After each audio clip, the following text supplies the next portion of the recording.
نیچے سے لے کر اوپر تک یہ شاہ دولے کے چوہے ہیں، کیونکہ ان کے ذہن میں سوائے ان کو، یعنی آپ کہتے ہیں انہوں نے غزوہ ہند لڑنا ہے، یہ جناب صرف اور صرف غزوہ جو ہے نا وہ جس کو کہتے ہیں ڈیفینس ہاؤسنگ اسکیم، وہ والا لڑ سکتے ہیں، باقی یہ کس قابل ہیں؟ یعنی ان میں ہر شخص نے آئین توڑا، ہر دور میں آئین توڑا، اور یہ کیا کرتے رہے کہ ڈھٹائی کے ساتھ آگے یہ کہتے رہے کہ ہمارا جناب اس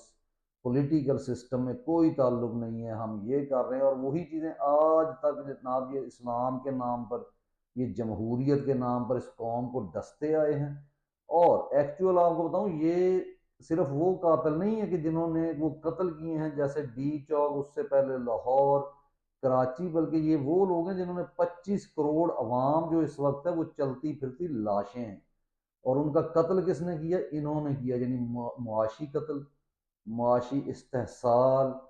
قوم کے لیے مستقبل کو تاریک کر دیا، قوم کے بچے در در کی ٹھوکریں کھاتے پھر رہے ہیں، بیکاریوں کی طرح دوسرے ممالک میں جا کر نوکریاں ڈھونڈتے ہیں، اور یہاں پر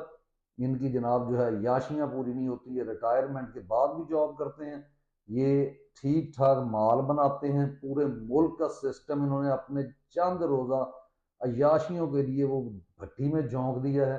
بڑے سے بڑا انہوں نے سیاستدان جو کوئی آیا ہے اس کو انہوں نے کبھی برسر اقتدار نہیں آنے دیا، رہنے نہیں دیا، اور خود یہ کبھی اقتدار سے الگ نہیں ہوئے۔